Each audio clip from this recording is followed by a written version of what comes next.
Hello friend, नमस्कार। सभी को स्वागत है मेरे इस चैनल में जिसका नाम है एच के स्टडी पॉइंट। तो एच के स्टडी पॉइंट में जिसमें कि मैं टेक्निकल के साथ साथ मध्य प्रदेश की जो जीके है, जनरल नॉलेज है, उसको मैं लेके आता हूँ।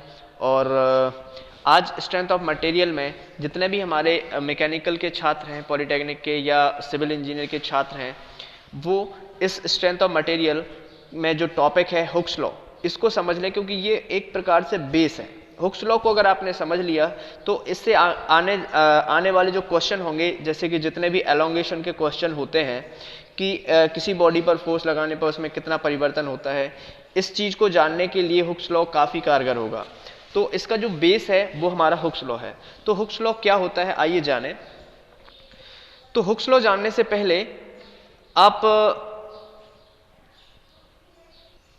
तो यहां पर आप देखें कि यहां पर एक आपको बार दिखाई दे रही है। क्या बार?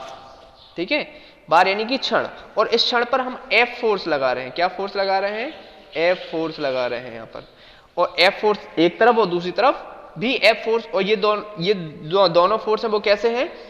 तनाव बल है, टेंसाइल फोर्स है। इस टेंसाइल फोर्स से इस रॉड के अंदर, इस क्षण के अंदर एक प्रतिरोधी बल उत्पन्न होंगे। और जब ये प्रतिरोधी बल इसके आंतरिक इकाई क्षेत्रफल पर कार्य करेंगे तो ये होंगे प्रतिबल। तो जितना आप बल लगाएंगे उतने ज्यादा इसमें प्रतिबल उत्पन्न होंगे। और दूसरी तरफ हम जितना ज्यादा बल लगाएंगे उसमें इतना ज्यादा डिफॉर्मेशन होगा, मतलब विकृति होगी। तो सीधे सीधे कह सकते हैं कि जितनी ज्यादा विकृति होगी उतने ही ज्यादा इसमें स्ट्रेस उत्पन्न होंगे, या यूं कहें कि जितने ज्यादा स्ट्रेस उत्पन्न हो रहे हैं उतने ज्यादा इसमें विकृति होगी। तो विकृति का और प्रतिबलों का सीधा सीधा संबंध है कि प्रतिबल ज्यादा होंगे तो विकृति ज्यादा होगी, विकृति ज्यादा होंगी तो प्रतिबल ज्यादा होगी। लेकिन इसके लिए भी एक सीमा निर्धारित की गई है, क्योंकि हर चीज सीमा के अंदर ही सही होती है। तो यहां भी आपके लिए एक सीमा निर्धारित की गई है। उस सीमा को क्या कहते हैं? प्रत्यास्थता की सीमा। प्रत्यास्थता मतलब प्रत्यास्थता पदार्थ का एक गुण होता है। तो क्या होता है पदार्थ का गुण?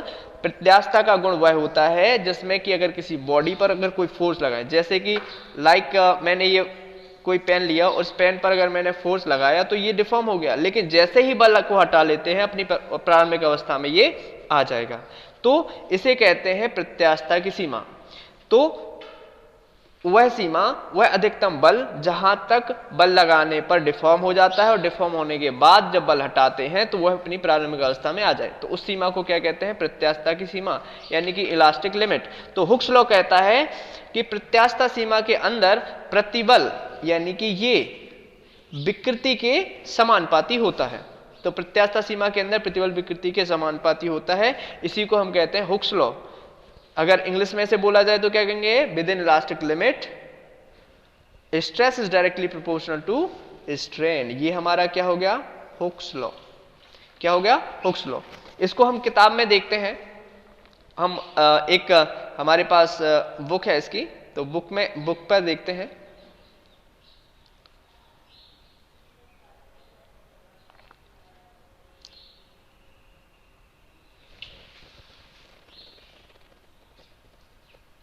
सॉरी, माफ कीजिए।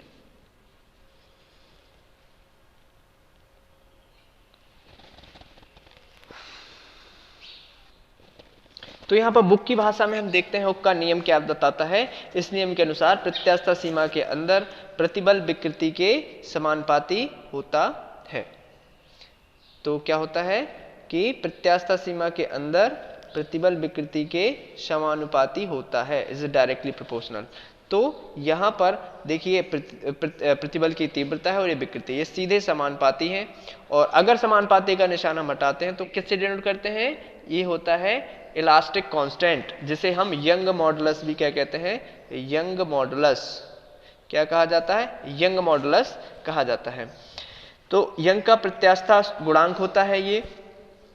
और इस स्थिरांक का जो मान होता है, अगर हम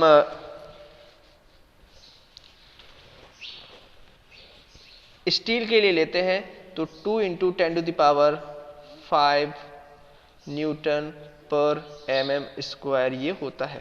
ठीक है, ये हमारा इलास्टिक कांस्टेंट होता है। अब हम इसको आगे देखें कि ये जो स्थिरांक होते हैं ये 3 प्रकार के होते हैं। जिन्हें हम अलग अलग स्थिरांकों के रूप में, मापांकों के रूप में जानते हैं। उन सब में पहला होता है आपका, उन सब में सबसे पहला जो है वो तनाव या संपीड़न में प्रत्यास्थता गुणांक या यंग मापांक। इसे हम मॉडुलस ऑफ इलास्टिसिटी, आप यहां पे देखें, modulus of elasticity in tension and compression, या इसी को हम कहते हैं यंग मॉडुलस। तो इसे बहुत अच्छे भली भांति समझ लें, इसे हम ई से डिनोट करते हैं। दूसरा हमारा है कर्तन मापांक, जिसे कहते हैं मॉडुलस ऑफ रिजिडिटी, दृढ़ता गुणांक। इसे हम दृढ़ता गुणांक के नाम से भी जानते हैं, और इसे हम सी से या जी से डिनोट करते हैं। ठीक है। नेक्स्ट हमारा है वल्क मॉडुलस। क्या है? Walk modulus. इसे हम के से डिनोट करते हैं। तो ये 3 प्रकार के हमारे बल्क मॉडुलस होते हैं, और यहां पर हम तीनों को एक एक करके यहां पर बताने वाले हैं। देखें, सबसे पहला हम लेते हैं यंग मापांक। क्या लेते हैं? यंग मापांक, यंग मॉडुलस। तो यंग मॉडुलस क्या होता है? सीधा प्रतिबल या सीधा प्रतिबल तीव्रता, सीधे प्रतिबल बटे सीधे विकृति, यानी कि direct stress upon direct strain को हम क्या कहते हैं? Direct stress upon direct strain. ठीक है। तो direct stress upon direct strain क्या कहा जाता है? हमारा यंग मॉडुलस। इन दोनों के अनुपात को हम कहते हैं यंग मॉडुलस। हम थोड़ा सा पीछे चलें, पीछे की स्लाइड में चलें, तो यहां पर स्ट्रेस और स्ट्रेन डायरेक्टली प्रोपोर्शनल थे। तो इसे हम क्या लिख सकते हैं? जरा देखें, P is directly proportional to E। चूंकि यहां पर स्ट्रेस को हम P से डिनोट करते हैं और E से डिनोट करते हैं स्ट्रेन को। अगर ये समानुपाती का निशान हम हटाते हैं तो P is equal to E into E। और अगर हम इस E इज इक्वल टू निकालें, E इज इक्वल टू निकालें, तो हमारा निकलता है P अपॉन E, यानी कि प्रतिबल बटे विकृति। प्रतिबल स्ट्रेस अपॉन स्ट्रेन को हम क्या कहेंगे? प्रतिबल बटे विकृति। ये हमारा होगा यंग मॉडुलस। ये एक मापांक है, और ये इस प्रकार के हमारे 3 मॉडुलस होते हैं, जिसे हम यंग मॉडुलस कहते हैं, मॉडुलस ऑफ रिजिडिटी कहते हैं, और वल्क मॉडुलस कहते हैं। चलिए आगे चलें। तो इसमें ये हमारा पहला प्रकार का मापांक है, जिसे हम ई से डिनोट करते हैं, और ये P अपॉन ई होता है। दूसरा हमारा है कर्तन मापांक, जिसमें हम शियर स्ट्रेस, चूंकि स्ट्रेस हमारा ऊपर रहना अंश की जगह पर और हर की जगह पर रहना आपको स्ट्रेन, तो स्ट्रेन की जगह पर हमारा कर्तन विकृति होगी, जबकि हमारा स्ट्रेस होगा ऊपर और स्ट्रेन होगी नीचे। तो यहां पर शियर स्ट्रेन है, तो अगर शियर मॉडुलस है तो दोनों ही शियर होंगे, शियर स्ट्रेस भी होगा और शियर स्ट्रेन भी होंगे। तो यहां पर हम ऊपर लेते हैं, हर की जगह पे लेते हैं शियर स्ट्रेस, और अंश की जगह लेते हैं शियर स्ट्रेस, और हर की जगह लेते हैं शियर स्ट्रेन। तो कर्तन मापांक क्या होता है, या मॉडुलस ऑफ रिजिडिटी क्या होता है? Shear stress upon shear strain. आगे देखें, नेक्स्ट फोर्थ क्या होता है? आयतन मापांक, जिसे हम कहते हैं बल्क मॉडुलस। बल्क मॉडुलस में हमारा होता है सीधे प्रतिबल या सीधे प्रतिबल तीव्रता। प्रतिबल को ही हम प्रतिबल तीव्रता कहते हैं, इसीलिए मैं उसको बार बार रिपीट कर रहा हूं। और सीधे प्रतिबल अपॉन आयतन विकृति, क्योंकि ये जो हमारा होता है आयतन की विकृति के लिए ये मापांक लिया जाता है। तो इसे हम P अपॉन ई भी के रूप में दर्शा देते हैं। ये हमारे तीनों प्रकार के मापांक होते हैं। तो यहां पर हम देखें, सभी को एक बार फिर से रिपीट कर देते हैं। तो स्ट्रेंथ ऑफ मटेरियल में हमारा आज का जो टॉपिक था वो था हुक्स लॉ। हुक्स लॉ क्या था? Within elastic limit stress is directly proportional to strain, यानी कि प्रत्यास्थ सीमा के अंदर प्रतिबल विकृति के समानुपाती होता है, और स्ट्रेस बढ़ेगा तो स्ट्रेन बढ़ेगा, और स्ट्रेन बढ़ेगा तो स्ट्रेस बढ़ेगा। इसका मतलब यही होता है।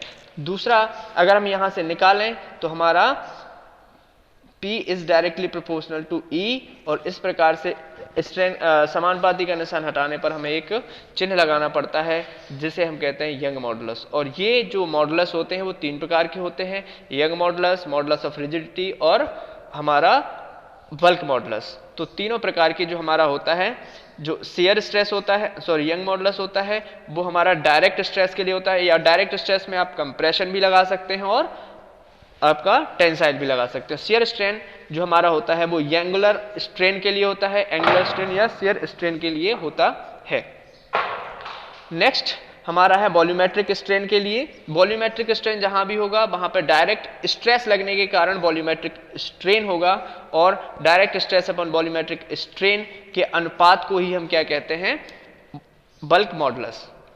आई होप ये जो जितनी भी चीजें मैंने आपको बताई उसमें अगर कोई किसी प्रकार का डाउट हो तो आप मुझे कमेंट बॉक्स में लिख के भेजें, और अगर आपको ये वीडियो अच्छी लगी हो तो आप इसे लाइक कर दें, और जो भी आपकी सजेशन हो, जो भी आपको इसमें इम्प्रूव कराना हो, वो आप कमेंट बॉक्स में ज़रूर लिखें।